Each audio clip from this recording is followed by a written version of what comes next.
es un experimento probado.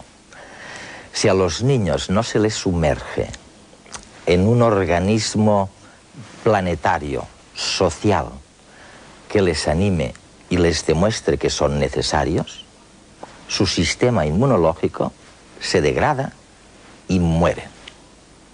Bueno, pues no se extrañarán de que en este programa de redes, en donde les vamos a dar gratis la fórmula de la felicidad, el factor de la interrelación con los demás sea un factor fundamental. Solos no llegamos ni a la esquina, no vamos a ninguna parte. Cada cerebro está construido con el mismo plan general, pero tienen importantes variaciones, y las variaciones son los elementos básicos de la evolución.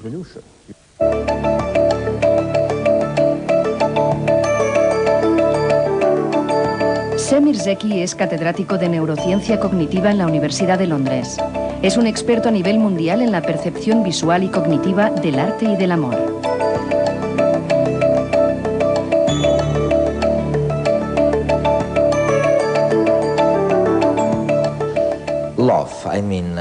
El amor. ¿El amor es algo normal, algo que admite con facilidad el cuerpo y por el cerebro? ¿O hay algo que no funciona? Bueno, el amor en sí es normal, pero el estar enamorado no es una situación normal, porque las personas, digamos, están en una anormalidad transitoria, ya que se comportan de manera anormal cuando están enamorados. Consumen mucho, tienden a preocuparse de su aspecto, de la forma en que hablan y de su apariencia. Se gastan el dinero profusamente en la persona que aman y es como una locura. O si quieres, es una anormalidad transitoria que tiene un fin biológico muy bueno, que es la reproducción. Pero este es solo uno de los fines. Por tanto, creo que si alguien quiere entender el amor de una manera más profunda, tiene que hacerse otras preguntas como ¿por qué las personas también aman fuera del periodo reproductor? ¿Por qué se puede amar apasionadamente fuera del periodo reproductor? ¿Y por qué a menudo se da la situación de que el amor no es con el fin reproductor?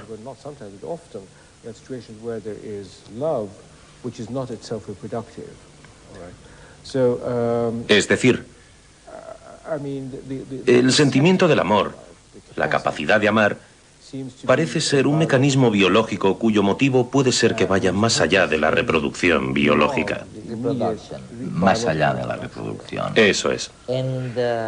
Y vamos a ver, y causa muchos problemas, ¿no? Se puede ver a personas que se comportan casi como si regresaran a la infancia, en el sentido de que dependen del amante de la misma manera que dependían antes de su madre, ¿no? Sí. La causa más grande de sufrimiento en el mundo es el amor. Su búsqueda, la falta de satisfacción, su ansia y, en un sentido, el no saber qué es lo que se quiere del amor. Muchas de las grandes obras de arte que se estudian, Tristán e Isolda, Emma Bovary, en Madame Bovary, la Divina Comedia de Dante,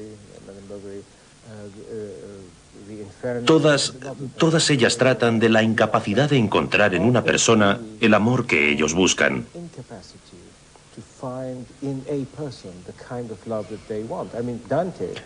Dante, en la Divina Comedia, no escribió ni una sola línea sobre su mujer, sino sobre Beatriz.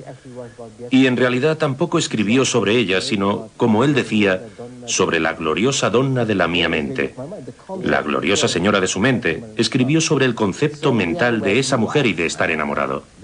De manera que estamos donde tú estás, en el cerebro. ¿Tiene probablemente alguna relación con el cerebro, con esa capacidad que tiene el cerebro de idealizar, de crear un concepto a partir de muchas cosas repetidas, de cosas ordinarias? ¿Hay algo extraño en esta capacidad?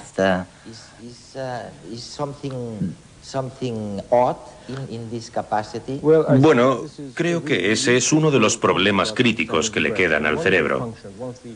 Una de las funciones primordiales del cerebro es adquirir conocimientos. El primer paso en la adquisición del conocimiento es la abstracción. ¿Qué es la abstracción? La abstracción es alejarse de lo particular y concentrarse en lo general. Al hacer eso se construye un concepto y entonces un ideal. De manera que se tiene un ideal de casa, de un coche o de una mujer, o del amor. Pero ese ideal que crea el cerebro está formado de muchas experiencias. Lo sintetiza.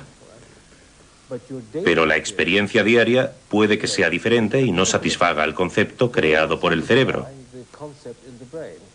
Y entonces se produce el choque de lo que quiere el cerebro, el concepto formado por este y las experiencias de lo particular. Y ahí viene el sufrimiento, ¿no? Entonces se sufre. En el caso de una casa, una pluma o un traje de chaqueta quizá no sea importante. Pero cuando se trata de una mujer a la que amas es diferente. Y entonces se entra en estado de sufrimiento, y a veces como Wagner, que piensa que la única forma de alcanzar ese concepto de amor romántico es la muerte, que es cuando se aniquila el concepto por completo. Ese es realmente el mensaje de Tristán e Isolda.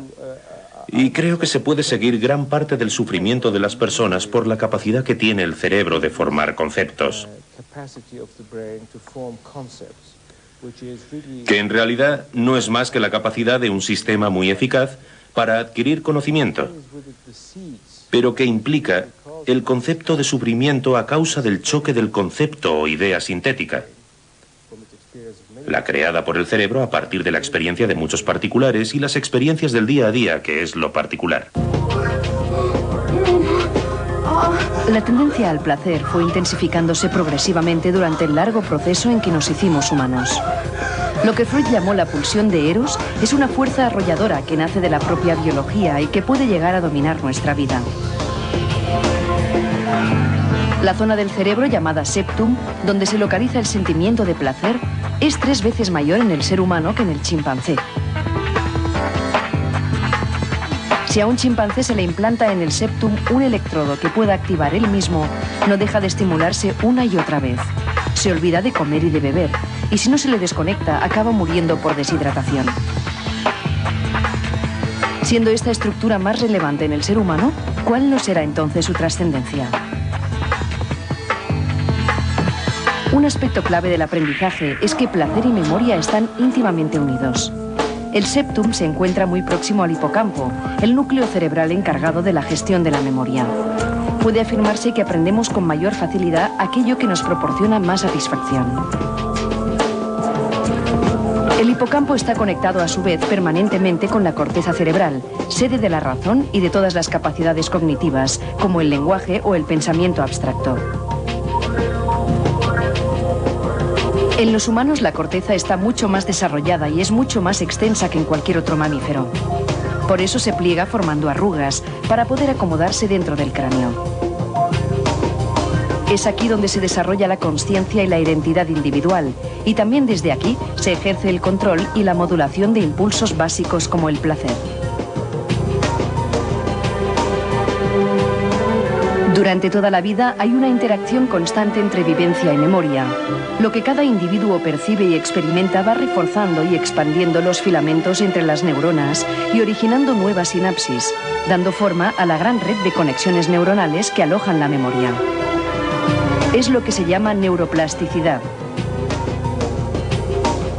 Cuantos más estímulos y aprendizajes recibe una persona, más sinapsis desarrolla y mayor es su memoria.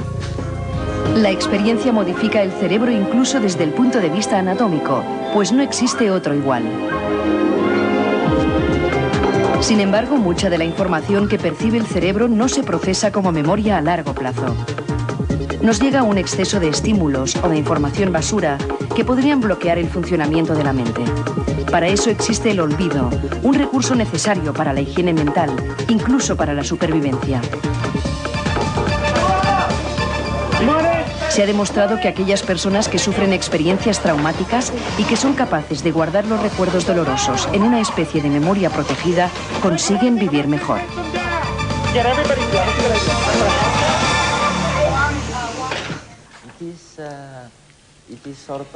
Es más bien extraño, ¿no? Que sea precisamente lo que nos diferencia de otros animales, esa capacidad simbólica. Bueno, hace algunos años se hablaba de diferencias distintas, pero ahora se dice que esa capacidad simbólica que tiene el cerebro humano es lo que realmente nos diferencia del resto de los animales. Y de todas formas es esa capacidad la que también aporta el sufrimiento de que has hablado. Sí, esa capacidad también se encuentra en los animales, pero nosotros la tenemos inmensamente más desarrollada. Y creo que es esa misma capacidad la que nos hace sentir este sufrimiento. También es una indicación de las limitaciones del cerebro, ya que si el cerebro pudiera recordar cada cosa con la que se encuentra en su vida, no haría falta formar conceptos ni generalizaciones, porque se acordaría de cada incidente. Pero no tiene esa capacidad. De manera que la capacidad de formar ideales y conceptos refleja las limitaciones que tiene el cerebro y que impone a su vez otras limitaciones. En lo que estás diciendo o sugiriendo, lo que nosotros llamamos ideales, conceptos, de alguna manera son simplificaciones, eso estás diciendo. Quiero decir que el cerebro no puede mantener un registro de todo y entonces meramente simplifica. Lo simplifica y crea un ideal o concepto. Pero lo importante es la simplificación y el darse cuenta de que el ideal reside aquí, en el cerebro, y que no es un ideal externo. De manera que como neurobiólogo me separo del sistema platónico. Para Platón, los ideales eran ideales en el mundo externo, a los que solo se les podía acceder por un proceso de pensamiento. Mientras que para nosotros el ideal es algo que ha construido el cerebro con sus experiencias. Y la manera en que funciona el cerebro, por una parte, y la forma en que la vida funciona en el exterior, ¿tú ves alguna posibilidad de reconciliar las dos cosas de una manera progresiva? ¿O crees que cada día se separarán más y más? El ideal. No veo ninguna forma de poder juntarlos. Y hay dos razones para ello. En primer lugar, por la naturaleza de la bestia. Lo que quiero decir es que la construcción de los conceptos y las experiencias que cada día tenemos son la antítesis. En otras palabras, que lo particular no satisface el concepto sintético, la idea.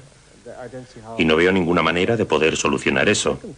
Y el segundo problema es que los ideales construidos por los distintos cerebros son muy diferentes. De manera que hay un problema básico en la sociedad, ya que tus ideales de justicia y honor, de bondad y corrección, no son iguales a los míos. Y si luchamos por estos ideales, estaremos luchando por cosas completamente diferentes.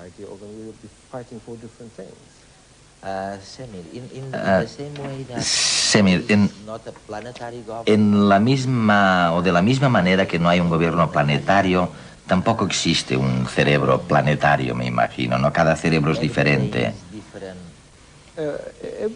Cada cerebro está construido con un mismo plan general, pero tienen importantes variaciones, y las variaciones son los elementos básicos de la evolución.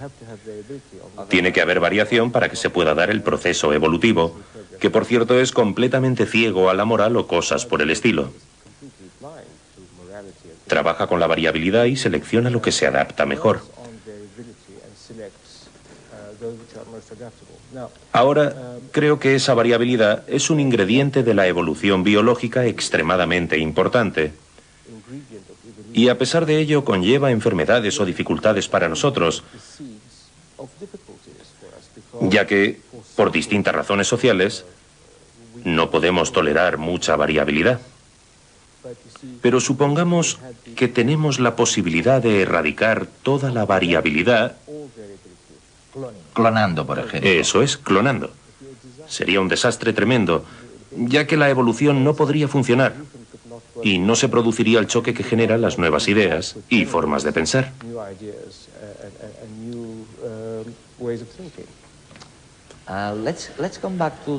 Regresemos al tema del amor.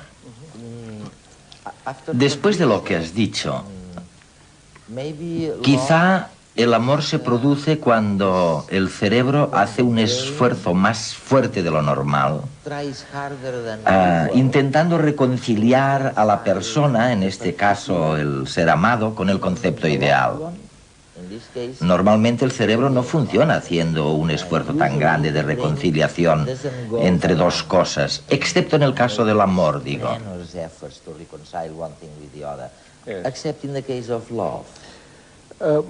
No, yo creo que lo hace en muchos casos distintos, y desde luego lo hace en el arte. El sentido del arte es plasmar el ideal creado por el cerebro en un lienzo o en una escultura. Y el otro día alguien me preguntó, ¿por qué el arte está tan ligado al sufrimiento? Y la respuesta es muy simple. Está tan ligado al sufrimiento por la dificultad de plasmar en una obra de arte los conceptos del cerebro. De manera que algunos artistas, como Miguel Ángel, dejaron muchas obras inacabadas. Y lo mismo sucede con el amor. Creo que no es fácil hacer que todos los conceptos e ideales que el cerebro ha creado fluyan en una persona única. De manera que es una cuestión de compromiso. Y a menudo ese compromiso no es muy duradero, no está lleno de vida, y a menudo se rompe. Pero verás, la manera en que funciona el cerebro es la de utilizar un sistema que ha demostrado tener éxito en repetidas ocasiones. El sistema de crear ideales. Es como una forma de visión, o de identificar objetos, o de construir, etc. Es un sistema muy exitoso y se utiliza también en otras ocasiones. Se utiliza en arquitectura, en el amor. El gran deseo que el hombre quisiera revivir es el placer que siente cuando por primera vez tiene hambre y la leche materna le sacia. La teoría del psicoanálisis explica que este gran momento es el que relacionamos con la felicidad y anhelamos reproducir. De hecho, el placer es resultante de un torrente de neurotransmisores que fluyen en el cerebro, algunos como la serotonina, con un efecto de producir una sensación de bienestar. La ausencia de emociones negativas es esencial para la felicidad porque en cuanto entran en juego el miedo, el enfado o la tristeza, el placer se reduce. Los estímulos emocionales son registrados por la amígdala, una pequeñísima pepita de tejido nervioso enterrada en el sistema límbico. Allí también se generan las emociones negativas, de manera que para evitar que inunden el cerebro, esta parte del sistema límbico debe estar en calma. El hemisferio derecho parece ser más sensible a las emociones negativas, mientras que la actividad más elevada en el hemisferio izquierdo se asocia con la felicidad. Los cambios de ánimo son algo así como si el hemisferio izquierdo sintiera pereza y estuviera mandando menos señales inhibitorias de lo normal a su hemisferio temperamental gemelo. Esta podría ser una de las razones por las cuales mantener una actividad propia del hemisferio izquierdo, como leer o hablar, alivia muchas veces la ansiedad o la angustia. Los psicoterapeutas nos invitan a hablar de nuestras emociones como una manera de superarlas. Pero la terapia cognitiva funciona probablemente no porque se dé rienda suelta a las emociones, sino porque nos ayuda a elevarlas al nivel cortical, donde pueden ser procesadas conscientemente. Hablar y pensar acerca de nuestras emociones puede darnos control sobre ellas. Por otro lado, guardarlas hasta quedar sumergidos en ellas las hace aún más dolorosas. Se trataría de acceder a un tiempo psicológico de relación con los que nos rodean que diera acceso a una mejor salud mental. No en vano, las personas se sienten más felices y satisfechas cuando forman parte de un grupo y están acompañadas de amigos y seres queridos. Este es el resultado de las encuestas sobre la felicidad. Según la nueva psicología basada en entrevistas clínicas, las personas asocian felicidad con tener familia e hijos. Así que, en buena medida, la infelicidad se relaciona con la falta de amor y la soledad.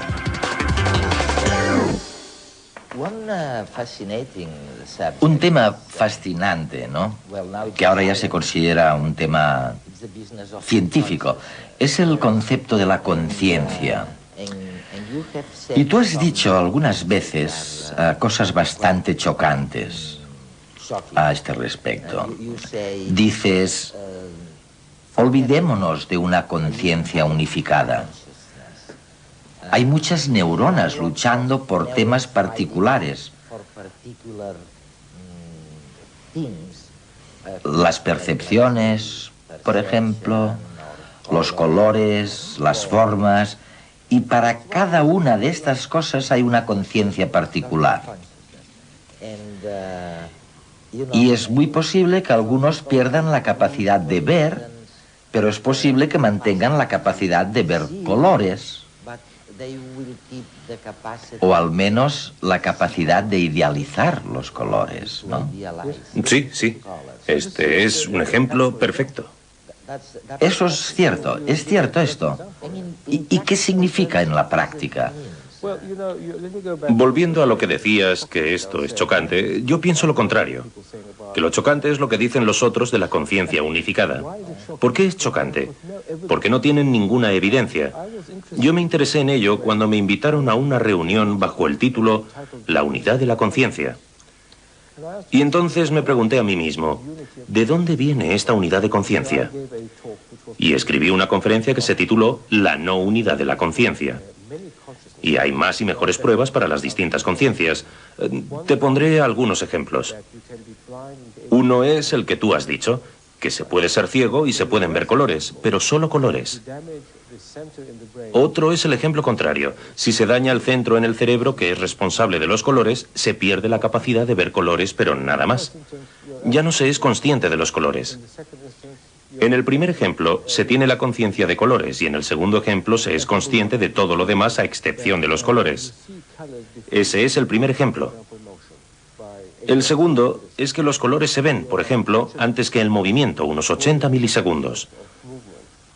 De manera que eres consciente de los colores antes de ser consciente del movimiento visual. Esto quiere decir que la conciencia se halla distribuida en tiempo y dado que la capacidad de ver los colores es debida a la actividad de una parte del cerebro y la capacidad del movimiento a otra parte, la conciencia también estará distribuida en el espacio. La persona que reconoció esto fue Immanuel Kant, y mientras que yo denomino a esto microconciencias, él las llamó conciencias empíricas. Y decía que las conciencias empíricas deberían tener una relación necesaria con las conciencias unificadas sintéticas mías, como persona receptora. Yo estoy de acuerdo en todo esto, menos en que yo no creo que sea necesario que haya una relación necesaria entre las microconciencias y la conciencia propia.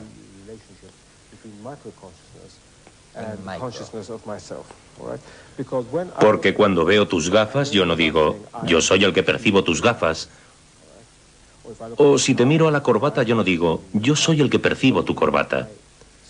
Solo es por interacción social y el uso del lenguaje por lo que puedo decir ahora, yo soy la persona que está percibiendo esto y no Eduardo. Esa es la diferencia. De manera que no creo que se haya establecido el caso de la conciencia unificada. Yo creo que hay muchas conciencias y que son mutuamente excluyentes, ya que no se puede ser consciente de dos cosas a la vez medido en milisegundos. Y veo esos artículos sobre los neurocorrelacionadores de conciencia, presumiendo que haya una conciencia única, o he oído a gente decir que el contenido de la conciencia, como si se vaciara un contenedor de conciencia y se pudiera verter otro. Yo no creo que funcione así, de manera que veo extremadamente chocante que se hayan salido con la suya durante tanto tiempo. Y de alguna manera, desde tu punto de vista, somos mecanismos mucho más empíricos. Pero de alguna manera lo somos. Pero cuando estás conduciendo y ves un semáforo en rojo, eres consciente, pero no dices, yo soy la persona que es consciente. Sin embargo, eres consciente y te paras en el semáforo. O cuando ahora hablo contigo, soy consciente de lo que quiero decir, pero no soy consciente al mismo tiempo de tu corbata. De manera que hay una especie de subdivisión empírica.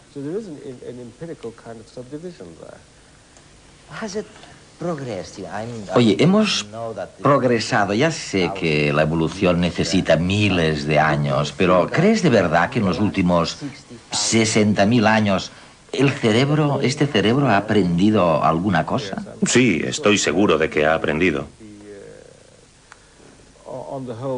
En general, el cerebro ha sido expuesto a tantas cosas nuevas, tanta tecnología, que estoy seguro de que ha progresado bastante. Y un buen y simple ejemplo de ello es que el cerebro de un niño que se ha educado, o una persona que ha ido a la escuela o a la universidad, es mucho más sofisticado que el de una persona que nunca ha sido expuesta a lo que se ofrece en la escuela o en la universidad.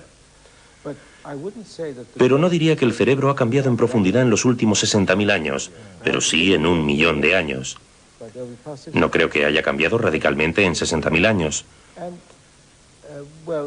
Quizá no ha cambiado en los últimos 2.000 años. Entendemos a los romanos bastante bien. De manera que yo creo que no hemos cambiado tanto.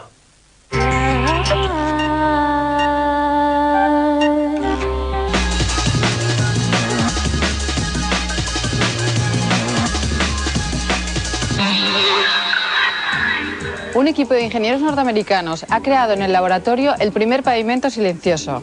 La finalidad, acabar con la contaminación acústica que registra las carreteras de los centros urbanos y las autopistas. Se trata de un dispositivo capaz de analizar a la vez diversos tipos de pavimentos para conocer, así, sus características sonoras. El reto es crear un pavés que reduzca el ruido que los vehículos ocasionan en las vías de circulación. El banco de pruebas en cuestión es una máquina de 4 metros de diámetro que permite ensayar con todo tipo de superficies, así como con diversos diseños de neumáticos. Los diferentes materiales se colocan uno tras otro formando un círculo, mientras 2 neumáticos ruedan sobre ellos a velocidades alternas. Una vez en movimiento, unos micrófonos registran los niveles de ruido generados y varios sensores captan variables como la temperatura o el rozamiento. De momento ya se han obtenido 3 pavimentos que podrían convertirse en carreteras silenciosas. Prepararse una aromática taza de té no es tan solo un placer para el paladar. Una reciente investigación demuestra que esta infusión puede convertirse en una potente arma para luchar contra las infecciones. En la investigación que se ha llevado a cabo en Washington, se ha determinado que el té negro contiene una molécula química capaz de multiplicar por 5 las defensas del organismo humano. La sustancia en cuestión induce a las células del sistema inmunológico a luchar contra bacterias, virus y hongos. El experimento se ha realizado con voluntarios que fueron divididos en 2 grupos. Unos tomaron varias dosis de té al día y otros bebieron café. Los análisis realizados a los participantes demuestran que 5 tazas de té diarias aumentan las defensas del organismo contra la enfermedad. Para ratificar los resultados, los expertos realizarán un segundo estudio de mayor duración y con más participantes. Gracias a los últimos avances en nanotecnología, se ha ideado una arcilla microscópica. Una capa ultradelgada de este material se podrá utilizar para fusionar moléculas y sustancias de todo tipo. Se ha conseguido crear una finísima película de arcilla tan delgada que se necesitarían 70.000 capas para que tuviera el mismo grosor que el de un cabello humano. Utilizar esta arcilla microscópica supondrá un gran avance en muchos campos, ya que gracias a su ductilidad, el material se podrá combinar con moléculas orgánicas como enzimas o proteínas. También se podrán crear estructuras más complejas, con lo que será posible diseñar sensores biológicos muy útiles para prevenir y tratar enfermedades. De momento ya existen diversos materiales arcillosos que se utilizan en vacunas y plásticos, pero en estos casos la arcilla es más gruesa, por lo que su utilidad es menor. La potencialidad de las células madre está fuera de todo debate. En un experimento con ratones se ha demostrado que estas células son capaces de convertirse en óvulos. En el caso que el descubrimiento probado en ratas pueda aplicarse en un futuro cercano a los humanos, resultaría de gran utilidad para los programas de fertilidad y fecundación. Se trata, pues, del primer trabajo que demuestra que las células madre son capaces de crear células germinales, por lo que el hallazgo abre un amplio abanico de posibilidades. Los óvulos obtenidos en el laboratorio se desarrollaron de forma espontánea hasta dar lugar a estructuras embrionarias que podrían ser utilizadas posteriormente. En una segunda fase, los investigadores intentarán averiguar si los óvulos creados a partir de células madre son fecundables, es decir, pueden ser el origen de un embrión. Los óvulos artificiales también podrían utilizarse para técnicas de clonación. Las ambulancias del futuro poco tendrán que ver con las actuales. Instrumental más pequeño y técnicas más sofisticadas permitirán que existan auténticos hospitales itinerantes sobre 4 ruedas. Los expertos apuestan porque la mejora de la atención sanitaria no se centre únicamente en la modernización de los centros hospitalarios, sino que se amplíe a otras instalaciones. Uno de los retos es crear potentes servicios de ambulancias que se conviertan en unidades de actuación inmediata, pero que también sirvan para realizar todo tipo de pruebas e intervenciones quirúrgicas. Los vehículos sanitarios estarán dotados con dispositivos que permitirán transmitir al hospital los resultados de las pruebas realizadas en una fracción de segundo. Así, será posible enviar un electrocardiograma en tiempo real, acceder al hospital médico del paciente o consultar guías electrónicas de medicamentos.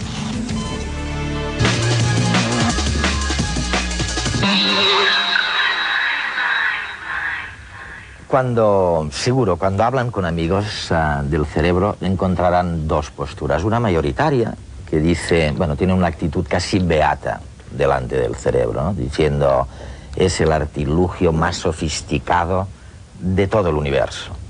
Y luego hay, un grupo minoritario todavía, incluidos neurocientíficos, que dicen, cuidado, oye, el cerebro tiene enormes limitaciones. No se puede acordar de todo lo que ha visto. Y, bueno, eso es lo que dice Semir Zeki, que habéis escuchado, ¿no? Porque no se puede acordar, porque es muy limitado. El pobre tiene que idealizar. Y luego, cuando compara este ideal que se fabrica con la realidad que ve, se lleva un chasco impresionante y dice el neurocientífico Zeki, dice, oye, y de ahí viene esta ansiedad, este mal humor, esta infelicidad generalizada. María Jesús, yo sé que este año tú estás celebrando el 25 aniversario de tu experiencia clínica como psicóloga, tratando este tema de la felicidad, ¿no? Y a veces cuesta, ¿no?, tratar este tema de una manera seria. O sea, no nos lo hemos tomado muy en serio esto. Nos tomamos muy en serio el sufrimiento, las enfermedades, pero, oye, ¿cómo ser feliz? La verdad es que le hemos dedicado, yo creo, muy poco tiempo. ¿Qué crees tú de lo de Zeki cuando dice que siempre anda hambriento el cerebro, insatisfecho, cuando compara su ideal con la realidad de un coche, una casa, una mujer, un árbol, un pet, un animal doméstico? Hombre, yo creo que ahí siempre depende de las personas. Hay quizá un prototipo de personas que es verdad que casi permanentemente están insatisfechos, y están insatisfechos independientemente de cuál sea su realidad y sea su vivencia. Y hay otras personas que, al contrario, parecen tener una predisposición para que, a pesar de que la realidad pueda ser ciertamente dura y difícil, se encuentran con una predisposición muy favorable para sentirse felices. Y eso nos explicaría el por qué no existen leyes universales que se puedan aplicar uniformemente a los seres humanos, ¿no? Ahora, hay una que a mí siempre me sorprende, la cantidad de estadísticas que se han hecho a nivel planetario y en donde sale una inmensa mayoría que es feliz. O sea, cuando les preguntas, ¿eres feliz? Bueno, los infelices es una minoría, del orden del 16, del 20%. Y cuando piensas que la inmensidad del planeta es una miseria de condiciones económicas y de agresiones y de fuerza, eso es que estas estadísticas son poco fundadas. ¿Tú qué crees? Eduardo, de eso? Yo personalmente no me lo creo. ¿No te lo crees? No, yo a principios de los 80, porque en ese momento eres joven y tienes muchas ganas de descubrir cosas y todo lo que estás viviendo lo haces de una manera tremenda. Yo estaba en una escuela infantil de un medio, yo creo que muy positivo y en ese aspecto rico, como era la Escuela Infantil del Consejo Superior de Investigaciones Científicas en Madrid, y eran todo padres, normalmente científicos, que tenían a niños de 0 a 6 años allí. Y entonces a mí me sorprendió, en los 2 primeros años, cómo aquella gente con niños pequeños, en una edad para mí fantástica además, no les veía felices. ¿A los niños o a los padres? No, a los niños estaban maravillosamente bien, casi siempre. Sí. Hombre, si había algún padre angustiado, a lo mejor se quedaban ahí como medio llorando, en cuanto se marchaba el padre se ponían tan contentos y bien. No, me sorprendió que los padres realmente los veía bastante insatisfechos. Y entonces cuando ya llevábamos 2 años trabajando y teníamos suficiente confianza, mucha confianza, yo todos los años veía a los 180 padres, a las 180 parejas, 360 padres de los niños, viendo un poquito la evolución de sus críos. Y hubo un momento, hacíamos una entrevista como de 1 hora, en el que yo les preguntaba, oye, si tuvierais que definiros como personas muy felices, razonablemente infelices, insatisfechas, la inmensa mayoría se definió como insatisfecha de lo que en ese momento era su vida actual. Yo recuerdo solo 8 personas que me decían, 360, 8 personas que me dijeron que realmente se sentían muy felices. La siguiente pregunta que yo les hacía es, ¿y quién consideras que es responsable de alguna forma de esa infelicidad? Y la verdad es que la inmensa mayoría me decían, efectivamente, los demás. Trabajo o a veces la pareja en ese momento, a las personas cercanas, solemos ser tremendamente injustas. Carlos, perdona, recuerdo que solamente 4 personas me dijeron, yo mismo, estoy convencido realmente que la causa de mi infelicidad está en eso. Oye, Carlos, tú llevas muchos años también, pero con el tema concreto de la felicidad, ¿no? Y trabajando con Rodríguez Delgado, sí. ¿Qué hacéis con la gente que busca la felicidad? ¿Tenéis alguna terapia? ¿Tenéis alguna sugerencia que nos podáis hacer? ¿O realmente son discursos y concretamente que cada uno se las apañe como pueda? No hemos progresado mucho en este campo. Yo creo que si nosotros nos analizamos a nosotros mismos, sí, podemos saber de nosotros mucho más de lo que sabemos. Lo que pasa es que existe pues esta verdad admitida, que yo no la considero verdad, de que conocerse uno a uno mismo es muy difícil. ¿Y para qué? ¿No? Y además hay gente que dice, no, si yo no me confundo, yo cuando me afeito sé que soy yo, no me confundo con el vecino. Pero es el funcionamiento interno de cada uno. Yo creo que estamos bastante bien hechos.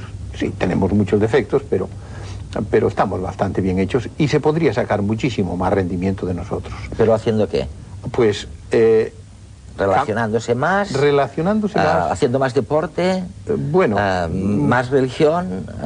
No, yo creo que esos factores pueden ser coadyuvantes o pueden estar perjudicando en algún caso, pero en definitiva es que uno debe de tener una estructura mental mucho más clara y más definida. Lo que uno tiene que tener es un análisis de las cosas en donde vea la parte buena que todas las cosas tienen, aunque también tienen la mala, y que las valore no como enemigos, sino como amigos. Entonces, si te gusta el fútbol, si te gusta el boxeo, si te gustan la natación, si te gusta el golf, si te gusta el esquí, es muy posible que pueda haber una actividad que hagas de las que te gusta. Pero si solamente te gusta una cosa y todo lo demás lo rechazas, es muy difícil que tú puedas ser feliz, porque solamente podrás ser feliz haciendo esa cosa. ¿Sabes que he visto por ahí una estadística bastante bien hecha, por lo demás, de la que se desprende que ni el deporte ni la religión ayudan mucho a ser feliz? Vamos, no digo no ayudan nada, pero que no son factores determinantes. Bien, efectivamente, es que factor determinante para ser feliz no es ninguno, nada más que tu mente valore como bueno, como aceptable, como deseable lo que estás haciendo. Si tú lo que vives, aquello de lo que eres consciente en el momento, porque lo recuerdas, porque lo imaginas o porque lo estás viviendo, si tú lo consideras que eso es bueno, entonces tú te sientes feliz. Si lo consideras que es malo, no te sientes feliz. ¿Has visto los informativos, María Jesús? Sí. ¿No? Allí mencionaban lo de la meditación. Efectivamente. ¿Es mejor que el deporte y la religión? ¿Qué experiencia tienes tú con el tema clínica? Yo te diría, lo fundamental que yo considero para alcanzar la felicidad es sentirse bien con uno mismo. Es el primer punto crucial, al que quizá nunca nadie nos enseña. Resulta que la única compañía que tenemos desde que nacemos hasta que nos marchamos un poquito de esta historia somos nosotros mismos. Nadie nos enseña cómo sentirnos bien nosotros mismos. Carlos dice, nos tenemos que conocer. Tenemos que conocer sobre todo cómo funcionamos y cómo lo importante a veces no es lo que pasa, realmente lo que pasa, sino lo que tú estás pensando. El pensamiento es previo a la emoción. Y cómo sea ese pensamiento, ese hecho explica que ante una misma situación haya personas que la vivan muy bien y otras que la vivan muy mal. Cómo es ese pensamiento dependerá de que seas más feliz o más infeliz. El budismo, la meditación, es importante. En mi experiencia interna, realmente sí. Es decir, lo que pasa que yo te diría, Eduardo, un poco como filosofía de vida. Es decir, hay mucha gente, por ejemplo, que intenta hacer yoga. Yo hice mucho yoga en mi juventud y control mental y todo eso es muy bueno. Pero es crucial que tú, en los momentos de tu vida cotidiana, porque hay cosas que si no difícilmente se trasladan al mundo occidental, ¿no? Tú en tu vida cotidiana realmente te encuentres bien con lo que estás haciendo y tengas recursos para superar las dificultades que tienes. Y esto es una cuestión de pensamiento. Lo dices en tu libro constantemente eso. El pensamiento está antes que la emoción y es... Oye, os voy a pasar una peliculita dándoos nuestra versión de cuál es la clave de la felicidad. Nos corregís. Decir que el dinero no da la felicidad parece un tópico, pero en realidad es cierto.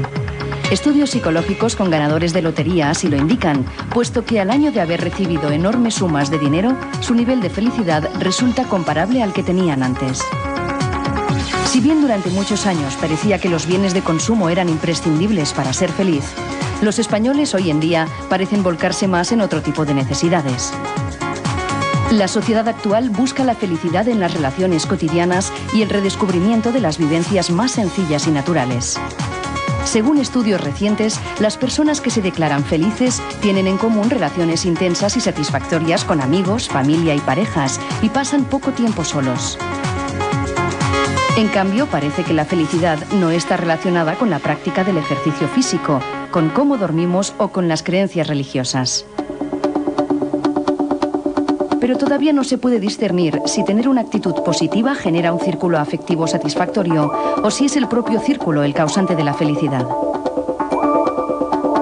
Lo que sí parece es que una vida social rica no es en sí misma suficiente para garantizar esta sensación, ya que algunos de los que se declaran infelices gozan también de un alto grado de relaciones sociales. Por tanto, algo más puede estar implicado en la cuestión. Los expertos consideran que un 40% de nuestra predisposición, optimismo y extroversión proceden de los genes que hemos heredado de los padres. Los estudios sugieren que la habilidad de ciertas personas para ser felices está vinculada a una función aumentada del lado izquierdo cerebral. La evidencia demuestra que estas personas tienen mejores defensas contra las infecciones y niveles de estrés más bajos. Pero independientemente de los factores fisiológicos, los propios seres humanos podemos, mediante la reflexión y la inteligencia emocional, cambiar nuestra manera de pensar y acondicionarla, conociéndonos, entendiéndonos y aceptándonos a nosotros mismos. El 60% restante de nuestra predisposición a la felicidad, por tanto, parece ser responsabilidad únicamente nuestra. Técnicas como la meditación comienzan a considerarse socialmente válidas para alcanzar el equilibrio interior. No cabe duda de que cuanto mejor nos conozcamos, más probabilidades tendremos de acertar a la hora de tomar decisiones como elegir pareja, trabajo o aficiones. Al final resulta que ver la cara positiva de la vida proporciona solo ventajas. Voltaire, en el siglo XVIII, ya expresó de forma clara esta filosofía. Dijo: «He decidido ser feliz porque además es bueno para la salud». ¿Y si no fuera verdad? ¿Y si no fuera verdad? ¿Y si la felicidad dependiera exclusiva o casi exclusivamente de las endorfinas? Fuera una cuestión química. Es que eso es. Es que eso es. Desde nuestro punto de vista depende de las endorfinas. Lo que pasa es que las endorfinas se disparan cuando tu cerebro dice dispara las endorfinas ¿Y eso cuándo lo hace? Cuando lo que está siendo consciente, lo que está viviendo por recuerdo o incluso por imaginación, le resulta deseable o deseado. Entonces el cerebro, ante algo que está en esas condiciones, dice endorfinas, adelante. Y esto es lo que sucede. Y si el cerebro falla, María Luisa, vas a la farmacia y compras Prozac. Si el cerebro falla, lo mejor es pensar que lo podemos controlar. Es decir, el cerebro, yo siempre digo que es bastante tonto, y me van a perdonar pues mucho. Estás en el grupo ese minoritario de neurocientíficos. ¿Tontos en qué sentido? En que nos juega muchas malas pasadas y a veces no aprende bien cómo podemos ser felices y simplemente repite experiencias y nos predispone de alguna manera. Si nosotros aprendemos a controlar nuestro cerebro, y no es tan complicado, de verdad, entonces será muchísimo más sencillo ser felices. Pero es verdad que hay personas que lo tienen difícil. Hay muchas veces que a lo mejor en la consulta las parejas sobre todo te dicen, es que cómo es mi marido, cómo es mi mujer.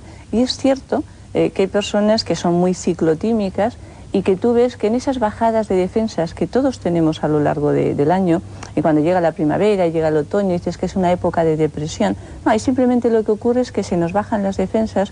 Cuando llega la primavera perdemos las defensas del invierno, no estamos aún fuertes, no hemos cogido las del verano, y en el otoño nos pasa lo mismo, perdemos las del verano, y la gente normal a lo mejor se coge un constipado, una gripe, un pequeño resfriado, y la gente que en ese aspecto es un poquito más vulnerable empieza a tener una cierta crisis depresiva. ¿Las endorfinas son importantes? Evidentemente sí. Ahora, ¿las podemos controlar nosotros sin ir a la farmacia? La mayoría de las veces sí. Pero ojo, hay momentos en los que la desestructuración es tan fuerte que la persona necesita una pequeña ayuda física para que luego a partir de ahí ya pueda retomar de nuevo el control. Y sé que esto muchos psicólogos se quedan un poquito extrañados, pero en la práctica clínica, cuando lo ves, si las personas te llegan en una fase muy avanzada de infelicidad, prácticamente de depresión, te cuesta sacarlas a veces si no equilibras un poquito eso. Cuando te llegan al principio lo puedes controlar perfectamente. Oye, de lo que estás diciendo, yo creo que nuestra audiencia también está de acuerdo, ¿no? Es una especie de consenso que en los últimos 20 años ha ido flotando, y es el que a través de la mente podemos realmente influir de alguna manera sobre nuestro estado de ánimo y de felicidad. Ahora, bien, pero vamos a intentar elaborar un poquito más esto científicamente, ¿no? Vamos a ver, ¿hay alguna fórmula en donde metamos 3, 4 factores que consideramos absolutamente indispensables para ser feliz? Yo os voy a sugerir primero una fórmula que elaboramos con un catedrático de física, se llama Javier Tejada, gran amigo, ha estado en este programa, y en la fórmula con Javier, lo que yo me gustaría que nuestra audiencia la pudiera ver en la pantalla, pero es una fórmula en la que la felicidad, F, digamos, es igual a conocimiento. Asumimos que, oye, como decís vosotros, conocerse a sí mismo seguramente es importante. O sea que felicidad es igual a conocimiento, más conocimiento acumulado, eso es una redundancia, o sea, lo podemos llamar conocimiento acumulado a la tecnología, más un concepto muy de Tejada, muy de los físicos, que es el de la aceleración, y que los economistas traducimos por innovación, ¿no? Hay un momento dado en que despega el avión o aterriza, hay un momento en que realmente se produce esta innovación. Bueno, y todo eso dividido por uno sobre, ¿no? Interactividad, el tema de la interrelación social. Y luego la idea de Javier es que todo eso está muy bien, pero si no consigues salir del tiempo físico, del aburrimiento del tiempo físico, y entrar en lo que llamamos el tiempo psicológico, no hay nada que hacer, ¿eh? O sea, de alguna manera tienes que salir de la rutina. Bueno, yo sé, Carlos, que tú tienes otra fórmula, y y la vamos a comparar con la mía, a ver cuál es mejor. Bueno, veámoslas. Venga. Entonces, ¿empezamos por ver la vuestra? ¿O qué prefieres? Yo prefiero ver la tuya. Bueno, pues mira, nosotros contemplamos... Pero... Sí, contemplamos unas cosas, unos factores distintos, ¿no? Pensamos que lo importante está en la mente del individuo, entonces, ¿sí? en función del deseo que tienes, así disfrutas. Si tú tienes una intensidad de deseo, estás con una gran intensidad de desear algo y lo logras, disfrutas mucho más que si no tienes tanta intensidad de deseo, que si es algo que te dan y casi no lo deseabas. Después, otra cosa que es importante... La ambición es eso, ¿no? El querer mucho, sí, algo. Sí, la expectativa, incluso esto lo saben las empresas de publicidad que te están preparando y tal día se va a inaugurar esto. En mi fórmula esto sería la innovación. Bueno, sí, sería entonces, más o menos. La importancia del hecho que te sucede, pues también cuenta. Y después cuenta también el nivel de consciencia. O sea, si tú estás siendo muy consciente de lo que sucede o casi no le das importancia o estás medio dormido. Sin conocimiento dices no hay felicidad. Bien. Y entonces conocimiento real. Pero conocimiento real del hecho, no conocimiento acumulado de cosas anteriores, no, porque tú ves que hay niños que no tienen conocimiento y son muy felices. No importa lo que tú tienes de background. Pero tienen aprendizaje. Sí. Entonces, si aprenden, sí que vas siguiendo hacia la felicidad. Sí, por supuesto. O sea, yo estoy contemplando el hecho en sí, no el proceso. El proceso del conocimiento da felicidad, por supuesto, porque rompe límites, porque da ilimitación y da libertad. ¿Y qué más? Y después, pues también tenemos lo que llamamos nosotros el momento. Es decir, si tú acabas de tener una experiencia parecida, o si tú estás pensando en unas vacaciones y hace poco que las has tenido y tienes unas nuevas vacaciones, o hace mucho que las has tenido.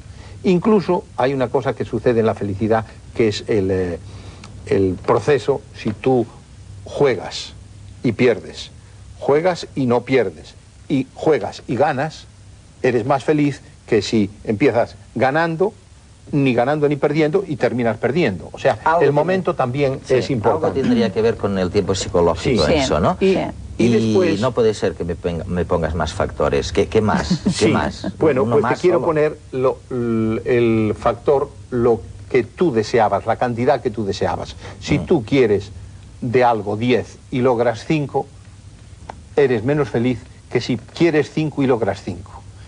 Que es una cosa bastante clásica, que es el tener deseos bajos y logros altos. Da mucha más felicidad que tener logros bajos y deseos altos. Claro. María Luisa, ¿qué hemos olvidado en estas fórmulas? Sí, yo creo que hay una parte fundamental en todo esto, sería el autocontrol. Es decir, si tú tienes conocimiento, pero no tienes autocontrol, la persona al final lo que se da cuenta es: caray, esto me influye, pero no lo estoy controlando, entonces la felicidad no depende de mí. Cuando la gente piensa que hay un determinismo, que la felicidad es ajena, que depende de lo que está sucediendo, de lo que nos rodea, del exterior, a partir de ahí se produce un estado de indefensión tremendo. Entonces yo creo que lo fundamental es, seamos conscientes que nosotros podemos conquistar esa felicidad. Es verdad que cuanto más difícil sea el reto, es la teoría de los flujos, ¿no? Parece que me siento mucho mejor cuando consigo algo difícil en lo que tengo que emplear determinadas habilidades que cuando consigo algo relativamente sencillito, ¿no? Pero lo fundamental yo creo que sería autocontrol, sensibilidad, y sensibilidad porque hay gente que siente, sí, pero hay unos que sienten más que otros, para lo bueno y para lo malo. Esa gente sensible, cuando se siente muy mal, te cuesta sacarla porque realmente se siente muy mal. Pero cuando se siente muy bien, llega a unos niveles que no llegan otras personas. Educar la sensibilidad a veces es muy importante. Y lo sabemos hacer. Y las habilidades interpersonales, es decir, esa capacidad interpersonales sí. para Yo en eso relacionarnos. Sí creo mucho. Esto es el otro factor que como apretabas, no me dejaste decir, que es la felicidad compartida. Que tú esa misma experiencia la tienes con un grupo de personas que quieres y sientes más felicidad.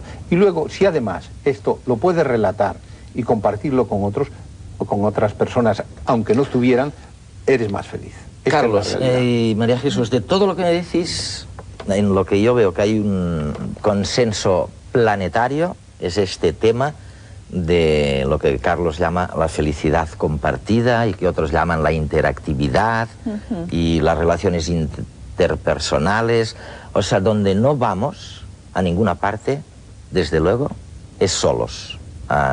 Parece que la soledad, en contra de lo que dice una gran parte de las tradiciones que hemos recibido, la soledad no lleva a ninguna parte, por lo menos no lleva a la felicidad.